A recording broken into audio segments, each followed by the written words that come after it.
Na-na-na. Hey guys, Thunder E here, and welcome to our Batman Killing Joke movie review. And of course, with me here is Mr. Booredatwork. How's it going, man? Good evening. I'm Good doing evening. well. How are you? Good, good. Now, if you don't know, Killing Joke is going to hit Blu-ray and digital download on the 2nd of August, but got to see it early in theaters today, and also tomorrow you have an opportunity to see it in theaters.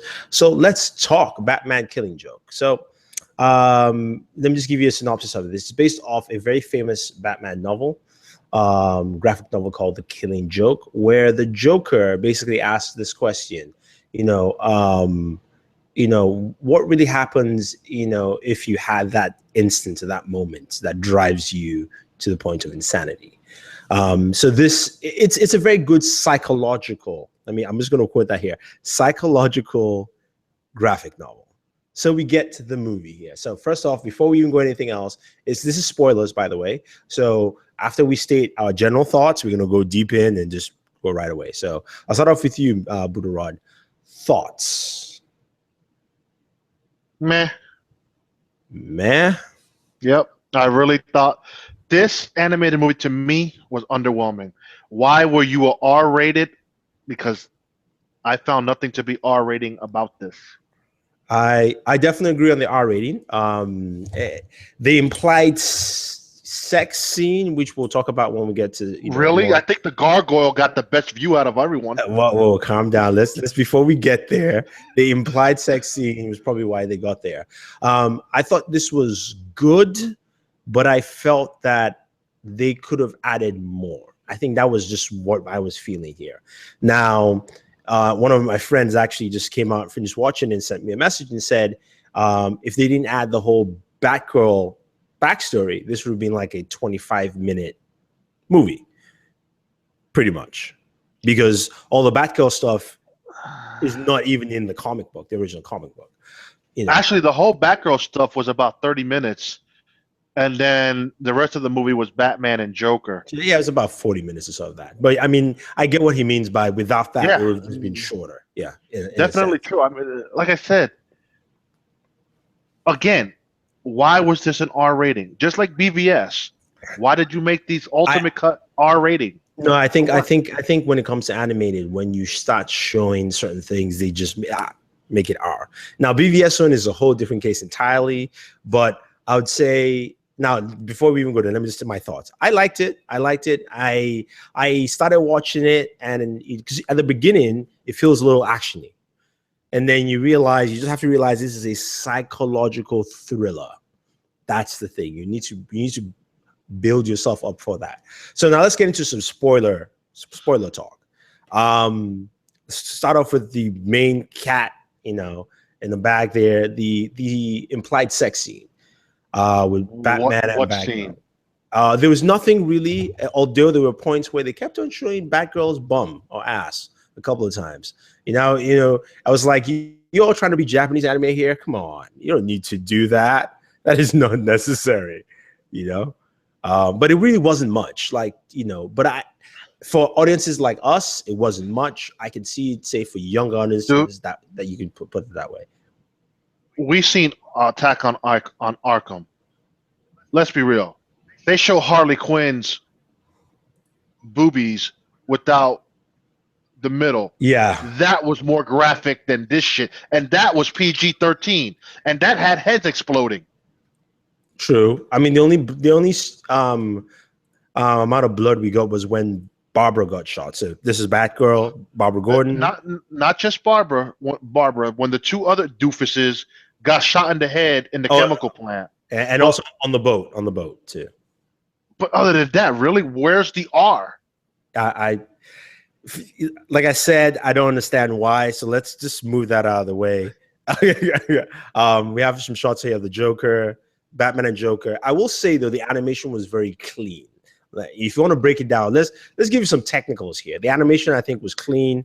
The art style, I'm not a big fan of that art style, but they were trying to keep it close to the comics, so I give them that. I understand the whole process. All that looked good. That was fine. The acting was fine for being voiceovers, but I just still don't see. Like I They said, didn't even have an F-bomb I don't think they had an F-bomb. Now, or any profanity. Bodyguard 89 says people didn't like the fact that Barbara and Batman, had sex.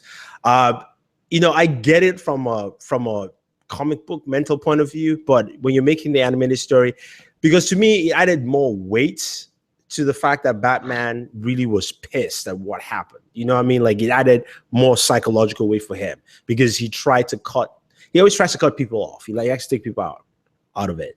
What I liked, I actually liked Batgirl. I liked her, I liked her when she was Batgirl. She wanted to really prove herself. And she thought she did, or she thought she could, but she never really got to that point, and then she still eventually quit. I mean, let's be real. Batman didn't initiate that scene. She did. Yeah, true.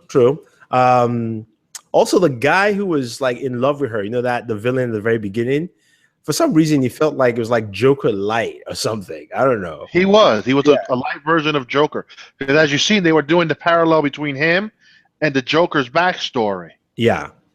How they played it back and forth. That was a cool thing. We got the Joker's backstory in this. We got the fact that in this one, Joker is the Red Hood, or at least he just was trying to get money, for his wife who died eventually. Oh, that was sad. That was sad. The Joker backstory was really good. I liked that part about it. It was sad. It was interesting, and you got to see how he just kind of changed. And I'm sorry, but he felt like a whiny bitch. What? His old version or the new one? The old version where he was depressed because he didn't have work. He quits his job that was paying him money to try to be a stand-up comedian. Wrong move, dummy. Keep your job. Try that part-time. Yeah, I mean, no, he was whiny. He was whiny. He was a very, I think he was, which is the point of the Killing Joke. Remember, he said, he wanted to make it. He wanted to prove that anyone could be like him. It just takes one bad day, and he had that one bad day. Oh, did he have a bad day? He had a bad day. So he had several bad days. So compared to he tried to recreate that for Gordon. Remember, he shot Barbara, took her clothes off, made it look like he did stuff, but he didn't really. He just basically took her clothes off and took pictures. And Gordon still didn't crack. Remember, Gordon was like, do it by the book. And at first, now when we get to the ending, I totally forgot that was the ending of the original comic. I had to go back and look. And that ending was a little weird, but it was almost like they had accepted they will continue doing this dance. It was one of those things where, he was like, no, I want to talk to you, right? And they talked to him and he cracked the joke, and Batman just realizes, like, I can never kill this guy. And the Joker is like, for him, life isn't fun without Batman, if you put it that way. So it was just like that ending. It was a very weird, I mean, I think back now, reading back when I read it first time, it was a weird ending. It's still weird, even now. It's not. Sorry, I didn't find the joke funny. No, the joke was not meant to be funny for us. I think it was just more of the joke that Batman has realized that he has a cycle with the Joker. That's why I say everything was more psychological than, more of a physical appearance. Let's see. Any questions, guys, or comments? Batman Video says, you make a feminist movie by saying Batman is independent and all, but they focus only on the boobs and ass. Really? No, they didn't. I'm just saying that they had a couple of clear shots where you go, wow, okay. And it's not a feminist movie, really, no. It was more like the fact that you could clearly tell that, Batgirl is good, but she's not Batman. It's just that simple. That's just what it was. And he even said it himself. Let's be real. That guy that was toying with Batgirl, if she didn't go down the road that she did, that would have became her Joker. Yeah, that's the thing. And that's what they were setting up. Yeah, and that's what Batman didn't want. He could see it. That's the thing. He was like, no, he knows you. He's toying with you. I can see you there. So I don't want you there. So I could see that. So that's why I said it wasn't a feminist. It wasn't necessarily feminist or anything. It was just that, yeah, Batgirl was good. It's just that she wasn't at the level. And Batman knew that she wasn't at that level. And I love the fact that she was talking to her friend at the office, talking about how she's dating someone. You remember the guy was like, "Ooh," and I thought the gay scene was rough. The office? You mean the library? The library where she worked. Sorry, the library where she worked. Yeah, the guy was like, "I thought the gay scene had issues." Woo. yours is rough, but it was. I mean, you know, it was one of these things where, to me, if they wanted to make, my problem with this is that if they wanted to make a Killing Joke, I think they should have added more story before and a little bit after. You know, yeah, the Batgirl stuff, but also maybe add another villain in there, because the whole thing with the Killing Joke was just, it will drive to a point. Like, you cannot deviate away from that. So if you added maybe another villain with Batman at the same time as Batgirl at the beginning, right, stretch that up for another, 10 minutes. Well, we did get another villain. You got the Joker henchmen. Nah, come on, these guys were. I understand they were the weakest of the bunch, but still. Yeah, they're weakest. Let me see. LMK PK27. Are you gonna react to Suicide Squad clips? I've already watched 3 of the clips. I'm like, nah. I'm save it for the review. Just at this point. Save it for the movie. It's like they're just dropping too much shit now. Mr. Bored at work with the colors still popping on a Samsung 2016 TV, even if they don't have 10-bit color panel.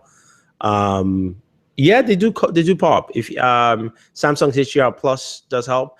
The full array on the KS9800 really pops out well for me. So my review will be up on that pretty soon.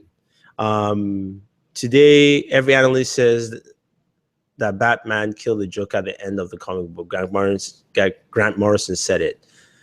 I don't know. I don't think Batman will ever kill him, just like Superman will never kill Lex. I mean, they left it ambiguous. They didn't say he killed him. They just left it ambiguous, because even in the comic, it was left ambiguous. But I guess you could say he killed him. In this, they didn't leave it ambiguous. They just cut to black, and then it goes into credits. Barbara, and they go to Barbara becoming Oracle. Right? That's it. So I wouldn't. In this one, it's less ambiguous as the comic.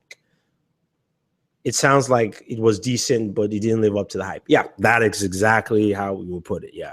At least our hype. Yeah. I think if they had left it more ambiguous, where you felt that Batman killed the Joker, I think that would have even been much better. Where you really feel like, did he kill him, or did I hear something? That kind of thing, where you go like, shit, Batman just killed. And then we can all say Batman and Batman v Superman killed, doesn't matter. But I'm saying, like, if they did that, I think it would have been a much better ending. I can see this now. When the Collider crew reviews this anime was the shit. Oh my god, this is the way anime should be done. Overhyping something that don't need to be overhyped. No. It was good. It wasn't great. There are many good ones they had. Under the Red Hood is still one of my best animated Batman movies, because that was the one where, I mean, if you haven't seen it, go check it out. That's the one where Robin comes back from the dead. The second Robin, Ra's al Ghul brings him back from the dead. He's a little crazy. He comes back to realize the Joker is alive, and he's pissed at Batman. He starts terrorizing him, and it gets to the very end where he's telling him, "Why didn't you kill him?" He's like, I understood this guy is crazy, you wouldn't kill him, but when he killed me, I expected you to kill him. And then Batman tells him exactly why he couldn't do it.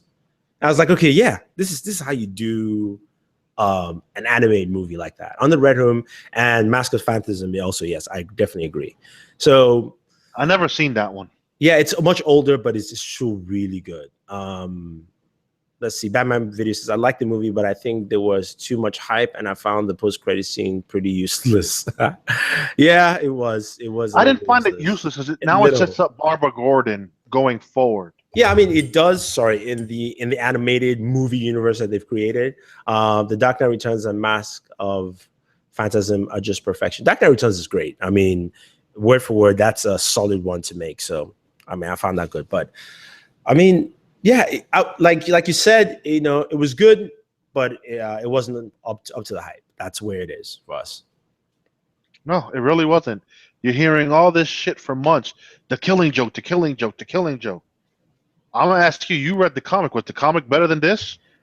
It was more psychological. I mean, the comic felt like it was different when you read it and you're going through.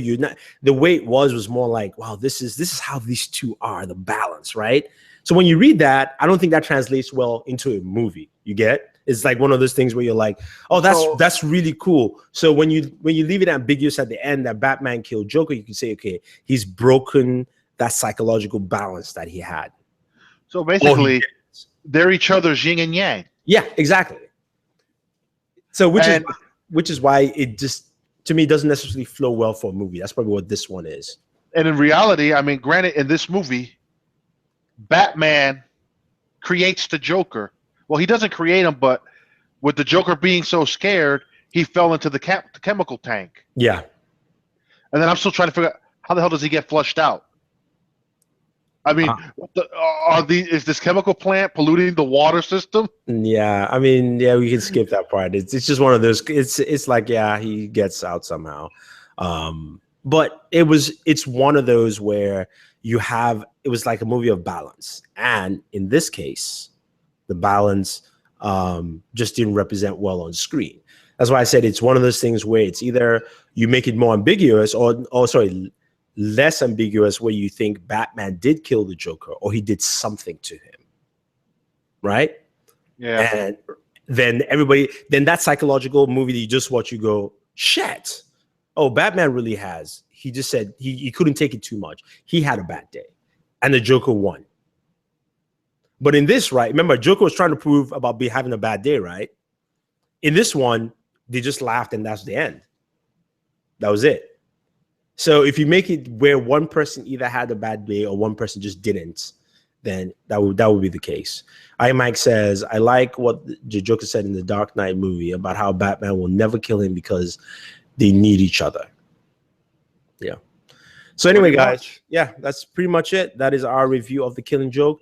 It's still fun to watch. Don't get me wrong. I'm not saying you shouldn't watch it. I'm just saying that if you lower your expectations from the hype, because hype is here, but where my hand you can't see. That's where it was. You just want to bring it down. Just bring it down, and you're good. Here's the best analogy. Don't buy, rent. Yeah. Don't spend $19.99 on a Blu-ray when you can rent it for a day for $4.99, or whatever you got a promo code. But I would say this: if you like to collect, you got to collect it. That's just how I put it. If you're the collecting type, like we all are, then buy it. If not, just rent it. But you won't be pissed when you buy it. As long as you've listened to this review and you understand what it is, you'll be fine. Yeah, lower your expectations by 20 degrees. All right, guys. Thank you very much for joining us. In terms of more comic book stuff, I think I'm going to try and see Jason Bourne if I can this week. I don't know if I will be able to, so I might not be able to do a review for that. But Suicide Squad will be definitely the next thing. As soon as I'm able to watch it, I will drop my review as fast as possible, and then we'll get into spoilers and like long discussion. The hour-long special. I think we should just call it comic book hour-long special reviews, because that's what they usually turn into. Okay, yeah, that's fine. Yeah. I mean, we also got, if Preacher does end next week, we'll be dropping some knowledge on that. Yeah. I mean, Preacher, this last episode kind of annoyed me a little bit, but we'll talk about that. I haven't finished it, but I'm liking it. When you get towards the end, there's some parts that I'll tell you that I understand what they're trying to do was annoying. Anyway, thank you very much, guys. Appreciate it, and subscribe. Hit the subscribe button either down in the description or right-hand corner of your screen, and always enjoy your entertainment.